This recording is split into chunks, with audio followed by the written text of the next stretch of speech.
Hi, I've got a prescription for diabetes test strips. How much is the copay? That could take me a while to calculate. In the meantime, you should think about over-the-counter Contour Next test strips. You get 35 for $19.99, and they're highly accurate. For full details, visit contournext.com/radio.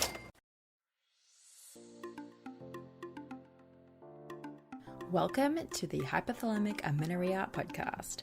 I'm Danny Sheriff, your host, certified fertility awareness practitioner, functional nutrition counselor, and founder of the HA Society, and of course, an HA recovery coach who has walked where you currently are walking. This is the place to come if you care about getting your period regularly. This podcast aims to educate, inform, and keep you motivated on your period and HA recovery track. So let's dive in. But last thing, nothing on the show should be taken as medical advice, so please seek the advice of your physician.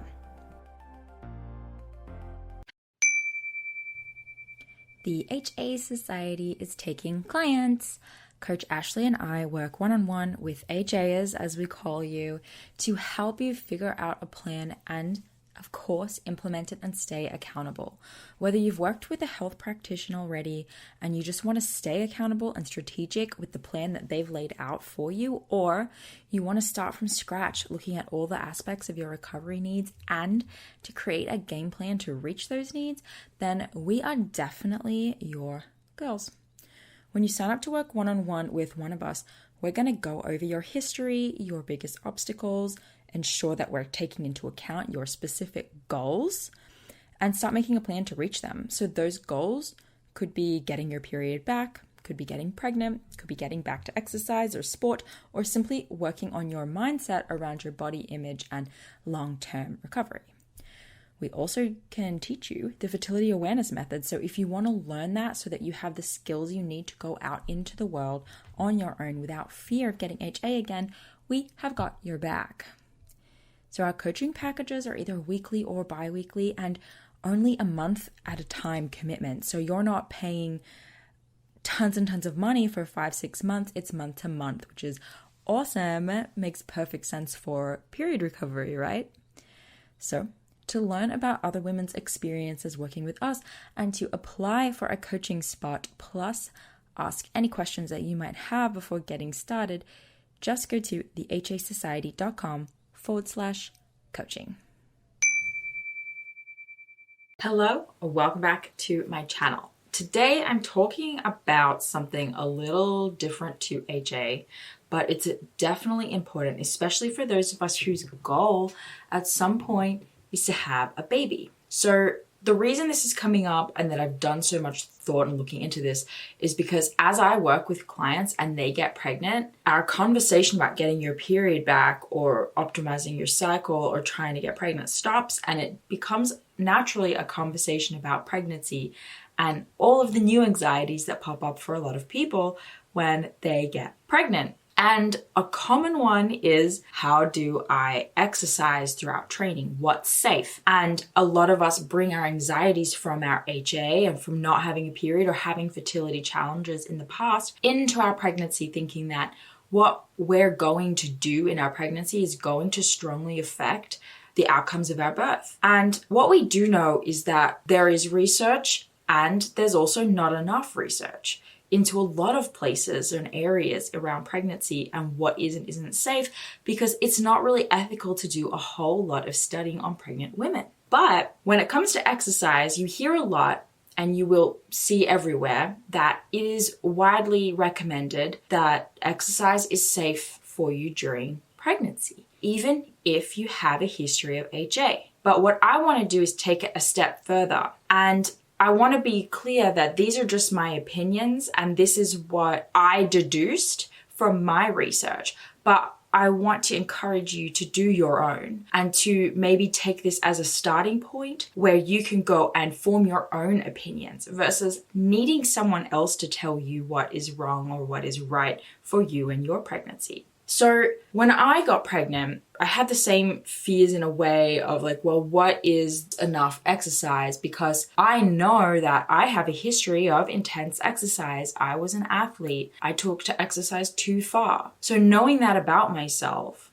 I know that my idea of enough exercise or moderate or low or high exercise is different to what someone else's may be. So I wanted to take that context of my own into account when looking at the recommendation that exercise is good for you during recovery.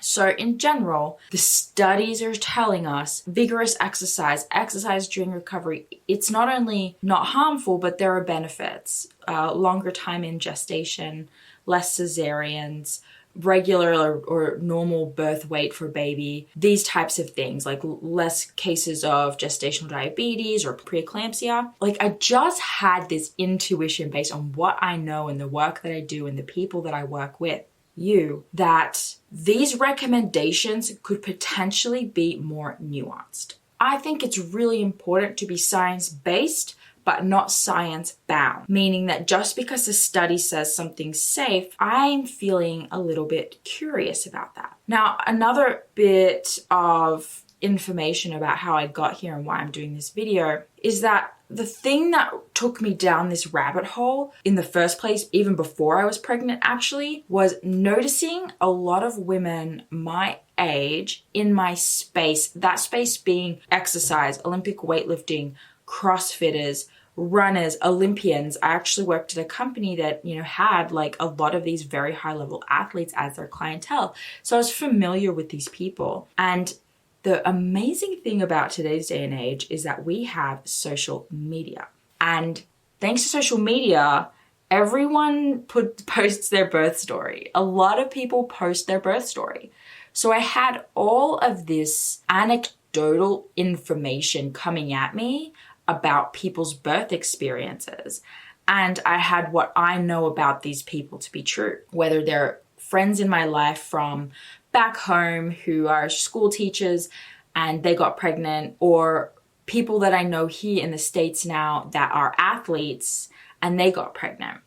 And I started to really notice a theme. Like it stood out to me. I wasn't looking for it. And it displayed itself to me that the high level athletes and the intense exercises and people with a strong history of dieting, I was seeing anecdotally a lot of preterm labor, emergency C-section, breech birth, things like this. And specifically like that, not so much like cases of gestational diabetes, preeclampsia, but more like these preterm births and maybe lower birth weights and cesareans. So it was very curious to me. Whereas people that I knew maybe from high school or my childhood that were having babies that are like school teachers and accountants and just like having healthy relationships with food and exercise, they were having totally normal full-term births. I also know I had a totally normal full-term birth after doing all of this research, taking all of that context, knowing enough about myself and applying what I believe to be true for me. So what I did was start a spreadsheet. I went through all of these Instagram accounts and I was like, this is really cool. I have all of this data. I can comb through all of these athletes and read their birth stories. And I can scroll further back in their feed and look at what they've been doing. So I'm never ever going to name any names. Like you can go and replicate this for yourself if you want to. Why not? But this is something that I did.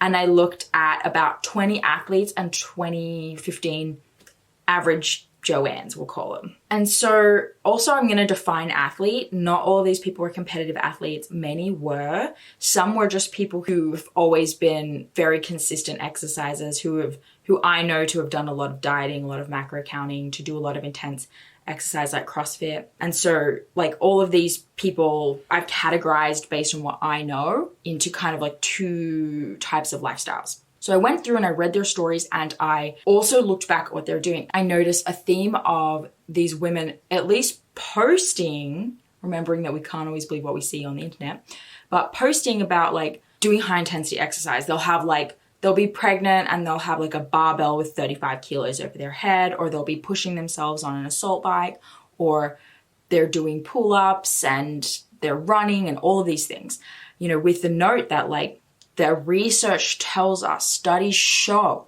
it is safe to perform vigorous exercise especially if you have a history of it. Like if you were exercising this way before you got pregnant, then it's widely recommended that it's safe to do so while you're pregnant. And that's what I believed, and is potentially still true.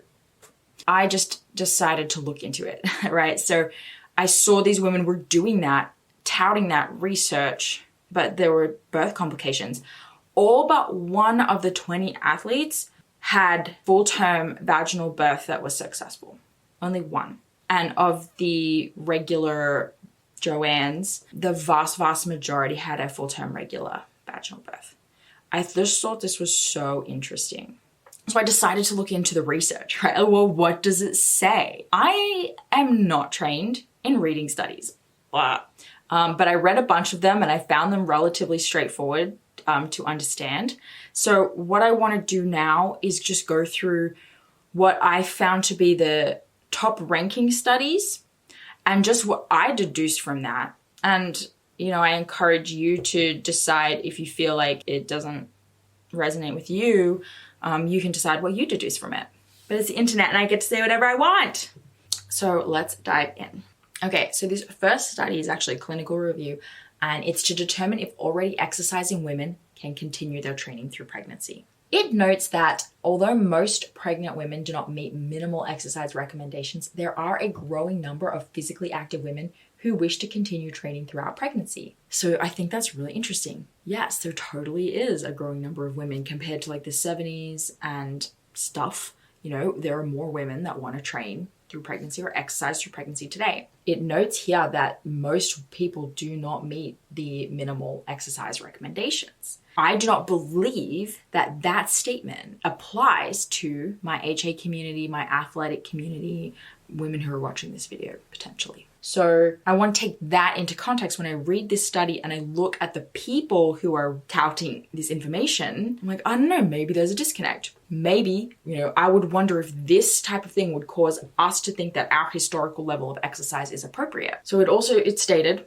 that multiple studies have shown that blood flow to the fetus is not significantly altered by moderate intensity physical activity. Cool, great, that makes a lot of sense. So I wanted to look up what is moderate intensity physical activity? How do they determine that in these studies? Because it might be different to what some people think moderate intensity exercise is. And so for one of the studies, each exercise session was 10 minutes of walking, 30 minutes of aerobic exercise, 10 minutes of stretching, and 10 minutes of relaxation. And for another, it was just an exercise at submaximal effort. So it's just important to note that the exercise for these pregnant women is potentially something that you would have considered low intensity exercise. And if not, and if this was a level of exercise that you were doing pre-pregnancy, then perhaps this study applies to you and that this is positive news. I think it's positive news. Throughout my pregnancy, I did do similar things. I would go into the gym, I'd do a little bit of stretching, and then I'd do some 30 minutes of really cruisy aerobic exercise, never pushing for time, very rarely breathing super heavy. The only time I did was when I was pre-pregnant in summer, and so it was hard to avoid.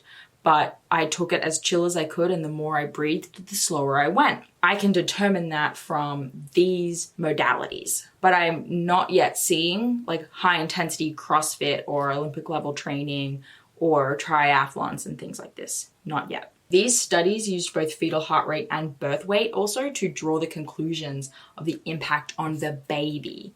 Interesting. A lot of these studies were about the baby. But what about you? Right? So I do wonder, with the mother, how was she? How did the birth go? How did she feel? We don't know a lot about why women go into preterm labor.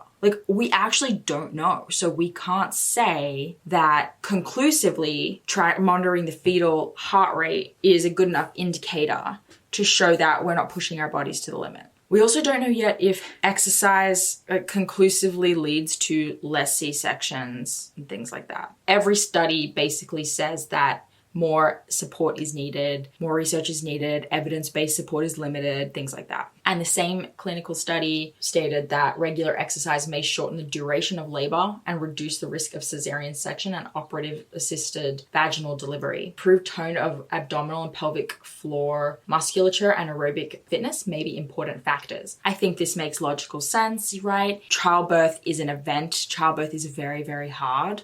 I think that, I personally gave birth with COVID and pneumonia. And the doctor came to me after and she said, I can't believe you did that. With most people would need to eventually just have a C-section because you'd get so tired. I was so exhausted. I was only able to push for, 5 to 8 seconds depending. And then in between each push, I would cough and they thought I coughed the baby out. But I do believe that a prerequisite level of fitness that I had, because I was recovered from my period for quite some time. I worked with my cycle to train safely. I believe that I had sufficient fitness to help me get through an episode like that. Maintaining it was more the goal through pregnancy, not developing that fitness, not pushing myself. So I think that it makes a lot of sense that there would be one of those benefits to continuing to move your body through pregnancy. I don't think you're going to make gains though. I think once you're pregnant, I don't think you're going to really build a lot of fitness. So pushing yourself doesn't make a whole lot of sense. And it does say after that statement too, that evidence-based support for this is limited. It's more of just like a deduction from, hey, fit people are having less cesareans and they have improved tone of abs and pelvic floor musculature. So maybe exercise has to do with that, probably. So this one study mainly touted the benefits of the increased blood flow related to exercise in terms of the density of your organs, the vascularity of the placenta, increased blood flow. You can make increased blood flow with yoga and walking, let's be real. So I don't think that you can really take that particular study, also based in 1995, ain't no one CrossFitting in 1995. I don't want it to sound like I'm picking on CrossFit. It's just a really great visual that most people understand when I'm talking high intensity exercise, but this could be F45, this could be Orange Theory, this could be pushing yourself to the limits in the basement, this could be Olympic weightlifting. I think that studies, honestly, before 2010, definitely have a different idea of what the average woman is doing for exercise when they're saying it's safe for you to do your regular amount of exercise. My personal opinion. Hello ladies, just chiming in to tell you about the HA Society resource store. If you've been looking for helpful tools that can help you get your period back kind of DIY without the price tag of one-on-one coaching or a super intense course, the resource store is the perfect place to start. Here you can try our recovery game planner to help you plan, execute, track, and fine-tune your HA recovery protocol, or download the audiobook version of our 7-day HA recovery commitment challenge so you can listen on the go. There's even fillable and printable HA journaling pages and our famous I got my period back mug, so you can get one as soon as you get your period back and then you can drink from it every single month. So if you're ready to recover with the right resources and just get some cool stuff to help you through recovery, head to thehasociety.com/store to check it out. And remember that members of the HA Society get 50% off all items on the store. That's thehasociety.com/store.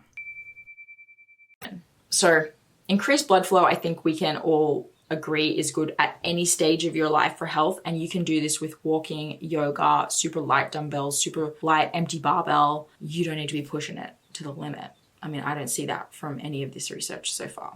So this 2009 study said that 160 sedentary pregnant women were split into training and non-training groups. So this is an interesting one. This is maybe more applicable to someone who's taken a lot of time off for recovery and is untrained at the moment. So the training group did light resistance training. No differences were found in their childbirth experiences. What I liked about this was the emphasis on the light resistance training. This tells me they probably did body weight work. They probably did really light barbells, maybe some resistant band work, which absolutely makes sense as a totally appropriate amount of exercise to do. That's what I did. And in that anecdotal sort of thing, the story I was telling you about where these birth stories were popping up from different demographics in my life with different lifestyles. Those that I was seeing have birth complications were doing what I personally would deem to be above light resistance training. They were running intensely, doing circuits. They were doing barbell work, 35, 40, 45 kilos, squats, things like this. I did do those things up until probably midway through my second trimester. I was back squatting and deadlifting 35 kilos, and that's all. So full disclosure there. For me and my training history, that's very light. So it really depends on you and the individual circumstances of your life. There is no one fits all recommendation when it comes to exercise during pregnancy or exercise at all. So this 2005 study, it talked about the woman's ability to maintain fitness and be ready to compete back at a high level ASAP postpartum. It actually makes only one reference about training being harmless to the baby, but no actual information was cited or like study was cited on that. They just say it was harmless. So there was a decreased risk of preterm birth with increased frequency in the first trimester. First trimester vigorous recreational physical activity was found to have a decreased risk of preterm birth, and birth weight was not significantly affected by this level of physical activity. So it's important to note here that this is first trimester. And it makes you wonder too, right? What does vigorous activity mean? So we'll get to that. Notably, in 5 vigorously active women, there were transient fetal heart rate decelerations, as well as altered uterine blood flow immediately after exercise, which raises concerns of reduced blood flow to the uterus with strenuous exercise. So they saw signs that blood flow decreased slightly with vigorous exercise. Note that vigorous exercise is different to the light resistance training that saw benefits to blood flow. But they do note if vigorous is showing some signs of decreased blood flow, strenuous is probably not great. And I think we're all in agreement here that strenuous isn't great. But what I'm just noticing, and the whole point of this video is let's get our definition of vigorous and strenuous, of moderate and high intensity exercise in check when we hear the advice exercising through pregnancy is 100% safe.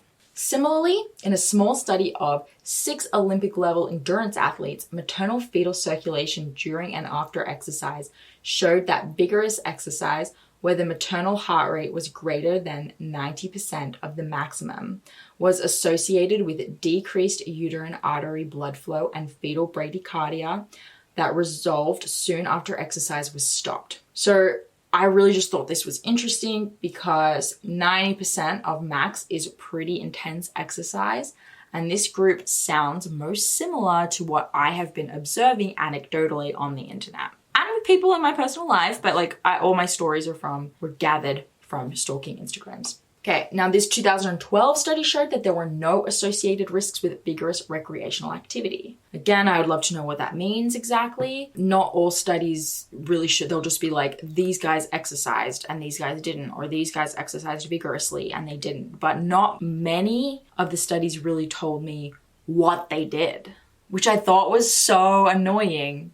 I thought it was so annoying because, especially if this was in 2012, if there was a study in 1950, 1970, vigorous exercise can change in definition. Totally. And when we're not clear with the studies, or when we're not clear with interpreting them in magazines and by Healthline and stuff, we lead women to think that whatever they've been doing in the past is potentially safe for pregnancy because they see so many other women doing it. It's normalized, right? When we normalize it, the lines start to get blurred. This 2012 study showed that women of different fitness levels can run on a treadmill. This is a popular one, I believe, this study, and it really just took women and showed that if they're fit, they can go faster for longer, and if they're not, they go slower for a shorter period of time. I felt was obvious. This 1991 study found that submax maternal exercise was fine, but strenuous exercise caused an increased occurrence in bradycardia, which is low heart rate. However, correlations between low heart rate and declined fetal health are unclear. This is definitely something that plays to my anecdotes on CrossFit intensity, high intensity in general, lifting heavy weights through pregnancy. You know, we just don't know enough, right? We just don't know enough, but the studies are saying like strenuous is definitely not good. All right, this 2003 study only measures activity based on lifestyle, so your job and your some exercise. The daily activity is self-reported by people. So our self-reported studies are typically not great. They note that moderate intensity activities which are recommended during pregnancy were not measured in detail. So they admit they don't have as much information to really like control all of the participants in the study. Because the physical activity questions were asked early in pregnancy at about 14 weeks gestation, they may not really reflect the appropriate exposure window in pregnancy for effects on timing of birth or birth weight. However, the responses at this point in pregnancy would not have been affected by the manifestation of some conditions that commonly lead to medically indicated preterm birth, like preeclampsia and hypertension. The physical activity recommendations from the American College of Obstetricians and Gynecologists and the US Department of Health and Human Services do not currently specify safe amounts of vigorous activity. I have no idea if this remains true from 2013, but again, like we just need more information. A study finally states that further investigation of the modes of physical activity will clarify if recreational activity differs from other activity types. Further studies should investigate intensity, duration, frequency of physical activity sessions, controlling for total volume of physical activity, which is what I'm saying. Now in 2009, so more recent, this study states that exercise appears to be fine, but it does state that further research is needed, especially on the effects of vigorous intensity exercise in the first and second trimester and of exercise exceeding 90% of the maximum heart rate. A big challenge that they have with this stuff is low participation because pregnant women don't want to do that. The American College of Sports Medicine recommended moderate intensity exercise throughout pregnancy. However, the guidelines around vigorous intensity exercise are not as clear. Vigorous and high intensity exercise is defined as being at least 70% of maximum heart rate, or an activity in which a conversation generally cannot be maintained. Okay, I like that. There is limited participation in vigorous intensity exercise in pregnant women, perhaps due to the fact that it requires significant increase in workload of greater than 6 to 9 times resting levels of metabolism. But if there were people who were interested in participating in something like that, who do you think they might be? Is it you? It just feeds into this thought that I just keep having, that women who have a history of pushing themselves to exercise harder are more likely to be able to push themselves to do so through a pregnancy, potentially to their detriment if they're hearing all this information around them saying that it's okay. Sound familiar? It's exactly the same as how you get HA. Even though you don't have a period, it's okay to keep pushing yourself. Like, this is the type of information that maybe skews our perspective. So that's it. That is my personal take on exercise during pregnancy. To sum it up, if you have a history of pushing yourself really hard in the gym, if your intentions behind wanting to exercise throughout pregnancy is to maintain weight, to lose weight, is to not gain the baby weight, like if these are your intentions, they may not be coming from the best place and they may cause you to be exercising past what is appropriate for your pregnancy. I just want you to not only hear, oh, the research says it's fine, oh, my doctor says it's fine, but to take into account you and what you know about yourself and your history. And know that studies are flawed. It is good to be science-based, but you cannot be science-bound. These studies didn't include you. You were not in them. What might be different about you? Don't dictate your life based on just what the studies say. Check in with yourself. What feels right? What does your intuition say? What are you seeing around you that's giving you clues? What do you really think you should be doing? And not your ED voice, or not the voice that like just really, really wants you to exercise, but the piece inside your gut that is a mother. What does she think about all of this? I'm really curious what you think about this. So let me know in the comments if this was interesting to you. If you have a totally different perspective, I'm down. Again, this is just my personal perspective. This is just like where my life led me to conclude. But I want to know what's going on with you. I'm totally down to talk about it. And if you like this video, please hit subscribe. Please hit the like button. Releasing videos every week. and we will see you guys soon. Also, if you want to work with me or one of my team members, we do coach clients one-on-one. So head to thehasociety.com/coaching or the links that are in the description below, and we'll see if we can work together and help you optimize your cycle, get pregnant, all that good stuff. All right, bye. Thank you so much for listening today, guys. Please subscribe to the podcast, and if you could head to iTunes specifically and leave a rating or review, that would help so much because it makes it easier for other people with HA who are Googling around to find the podcast really easily. So if you do that, you're doing a service to all of the women. Success is in session. Brought to you by Office Depot Office Max. Let's help keep germs and sick days at bay. Throw hand sanitizer or antibacterial wipes into your kid's backpack. Teachers should keep a toolkit close by with cleaning supplies, rubber gloves, and sanitizing wipes. Success is in session for back to school at Office Depot Office Max. Need school supplies fast? Buy online and pick up in-store or curbside in just 20 minutes. Let Office Depot Office Max make your life a little easier. Look, my day job as a firefighter is tough, but my night job as a social media manager, my Persian cat Jinxie, that's intense. It's 8 p.m., I've finally gotten home from another 24-hour shift, and I just want to kick back with a cold one, but old Jinxie knocks my beer right off the counter and gives me that look that says, no drinking on the clock. But Heineken 0.0 keeps us both happy. Zero alcohol, but just as refreshing. So I get my drink, and I can still work on Jinxie's new line of merch. Heineken 0.0, 0.0% alcohol. Now you can. Must be 21 plus to purchase. Enjoy responsibly.